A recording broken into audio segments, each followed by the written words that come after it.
Hi, beautiful people. Welcome back to the garden. Another beautiful fall day here today. Believe it or not, we are sitting at about 80 degrees. It is warm, way warmer than it should be at this time of the year, right? But we're going to take advantage of it. I'm in the garden as always, and we are going to start on plant removal. I'm going to be removing some roses from the garden that have not been good performers for me. Okay, let's take you, well, it's not going to be there. Let's take you over here. We're going to be removing Tranquility. That is this bed of roses right here. And pull up so that you can see him. Right, Tranquility has not performed. He has been in my garden now for about 3 years. And he'll give me a nice semi-so flush of blooms in the spring. And then that's going to be it for the season. If I get a few little blooms here and there during the summer and fall, then I'm lucky. And Tranquility normally suffers from black spot. Like, look at this. Seriously, right? It's the end of the season now. He did do better this year, I will admit, but black spot is still plagues this little rose. So Tranquility is out, and then we're also going to look at, turn around here.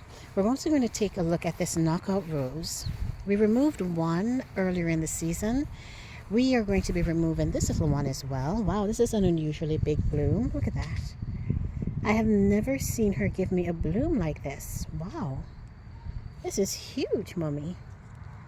Makes me dote myself when I see her blooming like this, right? But definitely not characteristic of her blooms. She has never given me a bloom this size. That is interesting. But I will have to remove this rose because I'm thinking that this rose, I removed the one on the opposite side as it was had rose rosette. I'm thinking this rose probably has it as well based on how she bloomed this year. This bloom that I'm showing you is, like I said, this is outstandingly not her, right? It's really nice, huge, gorgeous bloom. Makes me want to do it myself, but I can't because I'm looking at the way that she's been growing, that new growth. Although it is the end of the season, I'm seeing some things on her that I'm not comfortable with that kind of look like what I believe rose rosette is. You see this little start right here? Yeah. So rather than keeping her in the space and watching her for another year, since I've already unbalanced the garden, we're just going to go ahead and take her out. And we'll have a new slate, right? Start over with a new fresh slate and see what else we want to do with the space. All right, beautiful people. All right, we're supposed to work on Princess Anne as well. We will start with the Tranquility. Yeah, we'll start with Tranquility on this end, and then we'll work our way around. All right.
All right, beautiful people, look at this, right? So we finally got the rose out. I got it bagged up. Where's the bag? I think it's that one right there.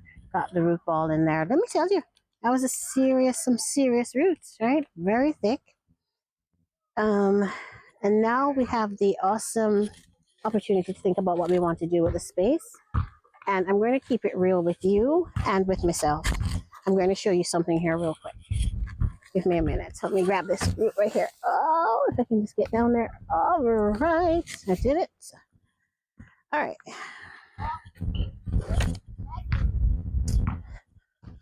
Let's put the shovel there so we have more of a marker. Now, last year, in maybe June, I removed the knockout rose from the garden on this side. Let me show you. The bed sat empty all of June, straight through winter into spring. Spring came, and guess what came back? The knockout rose. I kid you not, right? So I am now 100% sure that I need to leave my beds once I remove the roses. Maybe just leave my beds alone for at least a good year or so that any little suckers or little what do we call it? Roses that want to pop up afterwards, we can go ahead and take care of them, right? I will have to come in and remove all of these little what rootlings, seedlings. I don't know. They're coming up from whatever roots I had left behind. Right now, I'm saying that to you to say that for this particular space, I would like to plant it up, but it will be too soon to plant it, right? Because as I just showed you, we can get roses popping up here anywhere from 6 to 8 months, right? After that spring, who knows what's going to spring up. Plus, being really honest, you saw me cutting those roots with my loppers because I could not get to all of those roots. They're very long. Is the word long? Yeah, they run for miles. And I wasn't going to be able to reach them with just my shovel. I would not have been able to get those guys out. All right, so that now leaves us with two beautiful spaces. I'm going to pull back and see if you can see it. Okay, so this is what we're looking at right now. Where I've placed the white container is where we had our knockout rose. I'm thinking ahead to next spring, and I'm thinking I want a layered sort of impact, and I'm going to try to create those layers using the containers I have on and the plants that I have on hand. The only plants I have on hand are again the Limelight Hydrangeas. Now, honestly, if I were going to plant a hydrangea here in this spot, I think I'd like to try something like the little lime punch, because I do like what the little limes did in the garden. Let me show you the little limes here really quick. Spun you around there really quick. But the little limes, why I prefer them over the limelights is that they, although faded, they kind of look cute, right? They have a sort of a spunky thing going on in the garden versus my regular panicle hydrangeas that are looking kind of like, well, that's not fair, but they're not looking like this. Oh, I can show you what they're looking like actually. And this is what the Limelight's, well, one of the best versions of what the Limelight looks like now at the end of the season. All right, but I normally get my hydrangeas when they're on clearance, and I haven't been able to find the little lime punch. Right, so we're going to use what I have, and again, it's in containers, so we can always swap it out at the end. Let me get the camera back on the stand here, and I'm going to bring the containers over so that you can see what I'm thinking about in terms of layering that section of the garden.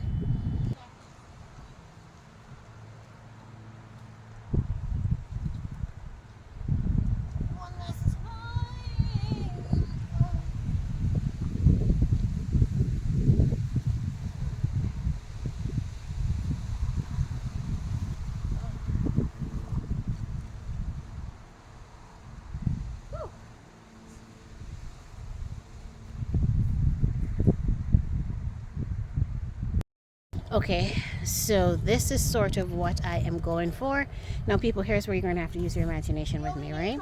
So I have a shorter container right here in the front, the longer container in the back. The longer container will have the same limelights in there. So hopefully we will have a layered sort of impact, right? These guys are going to be here. The other guys are going to stand above them right here. Right? Worst case scenario, if that doesn't work, they'll all be. I'm talking to you and you're miles away from the camera. You're like, Naomi, I can't hear you. Sorry. So I'm hoping that we'll have a layered impact with hydrangeas in this container, hydrangeas in the other container. So it should be a nice big poofy effect without having to put the hydrangeas in the ground. And then we'll figure out something for all of this mulched in compost bed, we could either, yeah, plant it up. I think ideally we'll plant it up with annuals. My kids are behind me digging in the dirt. But all right, what do you think, people? All right, I think we have a lot of time to think about it. But for now, I'm going to position the containers and I'm going to go ahead and plant them up. I have two of these limelights in one container. This is one right here, all right, and then this is the other at the back. Do you remember that last year we divided, was it last year? Yeah, last year we had divided the limelights. So these are the two separate divisions that ended up in the same container because I was short on containers, right? But now I'm going to try to work them out of the container and plant up the area with, and plant them up in their own separate containers to hopefully get that layered effect. Oh my goodness gracious, I could have probably said that more efficiently, right? Come on, Naomi. Hi. So let me grab the other container from the front, pull it around, and then let's get to planting, right? Loving it.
I'm not terribly worried that I'm cutting these roots because it will almost be like a little root pruning for these hydrangeas.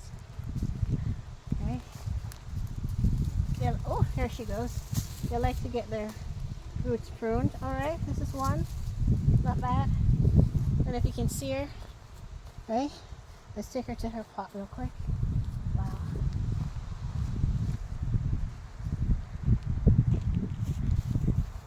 All right, that was cool. Let me take you over there.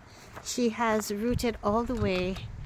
Yeah, they fully rooted and took over all of the soil that they were in just one growing season. So that's interesting, right? Let me pull it up here. Hopefully you can see this is one plant. Well, the root ball of one plant. All right. I do need to move a little bit of the soil. Not too much soil in here, so I can get her a little lower in the container.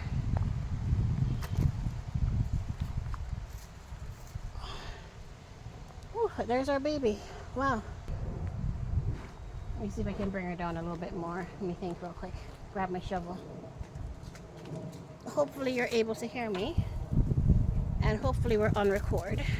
Let me check. Because I'm so good at not doing that. And my battery always runs out. Okay.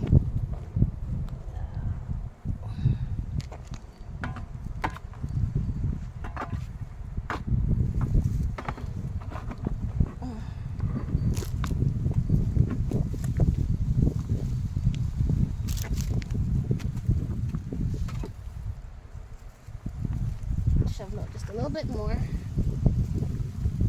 Get her a little bit deeper in here. There you go. That's a better that's better. Ooh.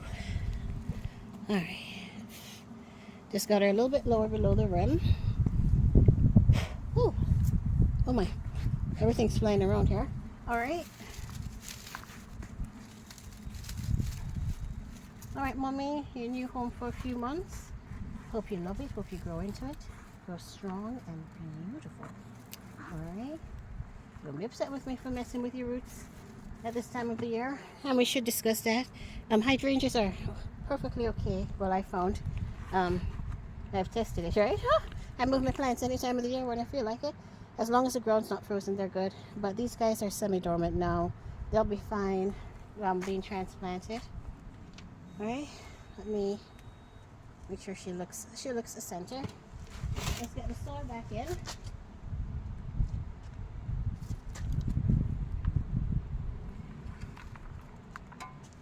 Without wasting too much of it.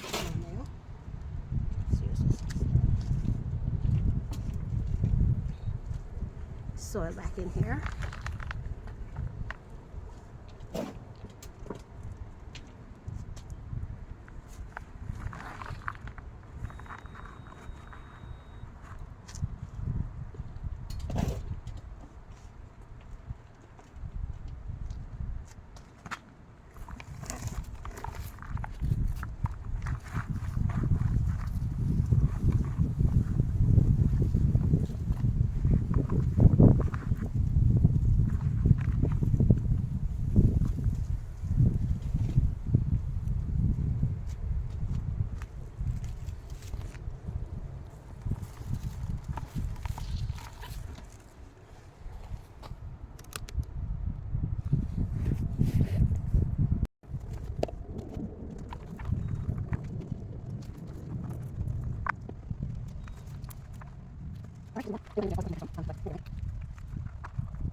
Alright, beautiful people, so we are all done. That was actually easier than I thought.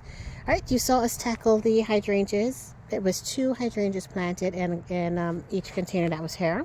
All we had to do was I separated them by just slicing into the soil with our pruner.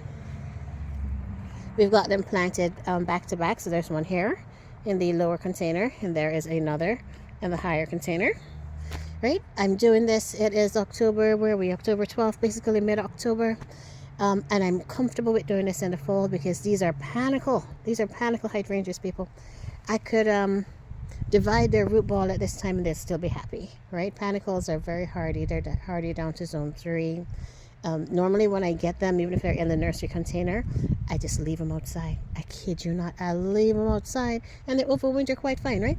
So this little root pruning that we did to them in order to get them separated definitely should not hurt them, and I'm thinking that they are going to be okay here in the containers. All right, looking forward to next spring. I'm thinking hopefully a nice full display right here, and a nice full display behind her, and then some cute interesting planting to be going on right around here, right? Are you seeing me? So we got plans, people, we got plans. We just need to somehow pull it together. All right, what else should I cover? Oh, I did water, right? I watered these guys in really well. I gave them two gallons, so basically 4 gallons of water, right? They're in containers, so it's all going to drain out. Because we are in the fall and we have those cooler temperatures, I'll not have to water this every day. What I will do is check on them every other day to ensure that that soil remains a little bit on the moist side for now. Not really too damp, right? We just need them nice and moist. As I did trouble their roots a little bit, and they are going to be getting settled in, but I'm quite confident that they should overwinter just fine, and we should have really nice, alive, beautifully blooming Limelight Hydrangeas next year. Naomi, stop it talking. All right, people, I'm finished. I love it. I'm sorry. All right, so thank you again for joining me for yet another beautiful, albeit a little bit chilly day in the garden and windy, but hey, it's fall, right? Loving it. You are absolutely, totally, and altogetherly awesome. Thanks for watching, and I will see you in the next video. Bye.